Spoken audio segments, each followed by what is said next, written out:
The Mongols were a dominant force throughout the entirety of the 12th and 15th centuries. In fact, even in the time during that. They conquered pretty much the entirety of East and Central Asia. But their culture and their religion is something that is beyond fascinating. And today, we'll be exploring one aspect of their religion, which is known as Tengrism. Let's get into it.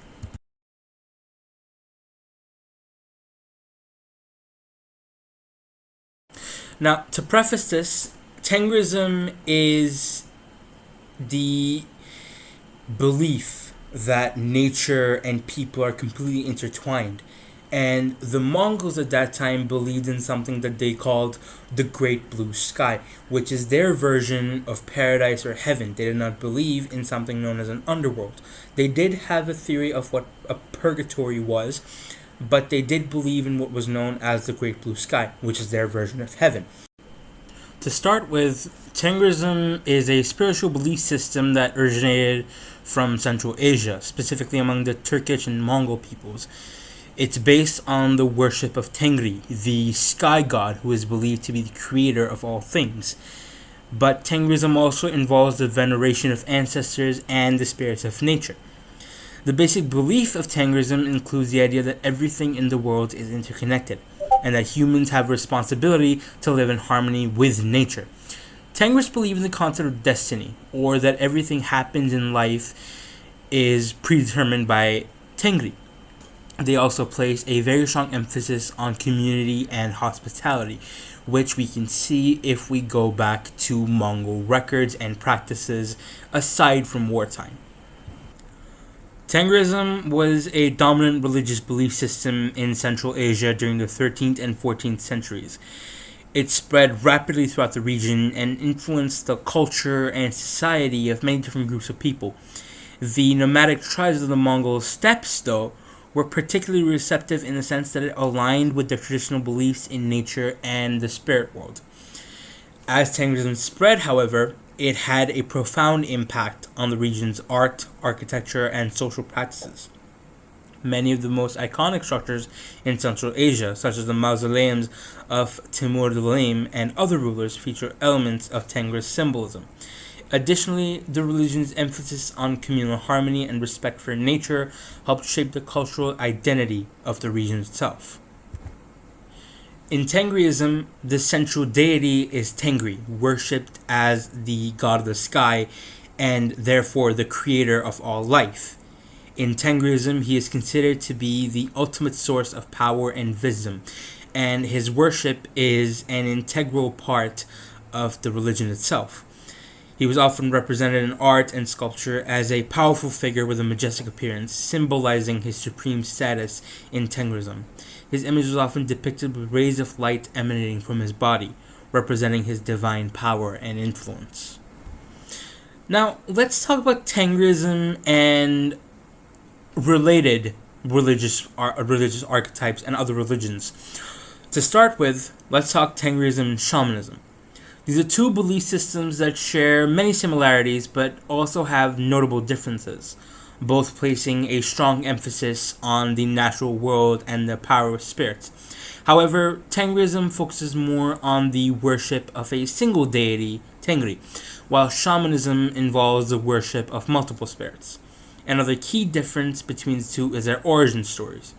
Tengrism has roots in Central Asia, while shamanism can be found in many different cultures around the entire world. Despite the differences, though, both Tengrism and shamanism have had a significant impact on the development of Central Asian culture and society.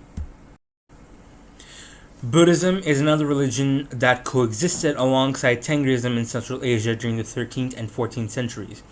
While Tengrism was the dominant religion among the nomadic tribes of the region, Buddhism was practiced by the subtle communities such as the Uyghurs, who are currently in China as we speak, and the Tibetans. Despite the differences, Tengrism and Buddhism influenced each other in very significant ways. For example, Buddhist art and iconography had a profound impact on Tengrist art, which began to incorporate elements such as lotus flowers and bodhisattvas. Similarly, Tengrism's emphasis on shamanic practices and ancestor worship influenced the development of Tibetan Buddhism. On a more controversial side, Tengrism and Islam. They had a very complex relationship which was marked by both conflict and coexistence, which seems somewhat paradoxical. So while Tengrism was the more dominant religion in Central Asia before the arrival of Islam, the spread of Islam led to tensions between the two. One major source of tension was the fact that Islam is a monotheistic religion. Monotheism meaning the worship of one God, while Tengrism is polytheistic, meaning that there is a central deity, Tengri, but it does involve the worship of other spirits and other deities. This did lead to conflicts over the worship of multiple deities and the role of Tengri as a deity in Tengrism. Additionally, there were disagreements over religious practices and rituals, with some Muslims viewing Tengrism as pagan and incompatible with Islam. However, today we see many pagan religions coexisting with many monotheistic religions, or as these people that claim them to be pagan, coexisting alongside religions that are what they believe to be true religions. Nature holds a special place in Tengrism, where it is considered sacred and worshipped as part of the divine. The natural world is seen as a reflection of the spiritual world, with each element holding its own significance and meaning. Mountains, rivers, and trees are all revered for their beauty and their power, and are often incorporated into Tengris rituals and ceremonies. Tengris believed that the natural world is imbued with spiritual energy, which can be harnessed via prayer, meditation, and offerings. For example, a Tengris might offer a piece of fruit or a handful of grain to a tree to recognize its role as a living symbol of the divine. In this way, Tengrism encourages a deep reverence for nature and a sense of interconnectedness with the world around us. Tengrism had a significant role in the culture and the politics of the Mongol Empire. The Mongols, originally shamanists, adopted Tengrism as their official religion under Genghis Khan. This decision was likely influenced by the fact that Tengrism was already widely practiced among the various tribes that made up the Mongol Empire. It became an important part of the Mongol identity and was used to legitimize the rule of the Mongol Khans.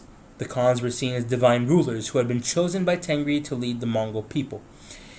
Hence, they believed that it was Tengri that nominated them or gave them the right to rule, which is actually somewhat similar to what we see in pre-revolution France, where they believed that the king is appointed by the god and not by the people. Tengrism influenced the political structure of the empire, with the Khan serving as both a political and a religious leader.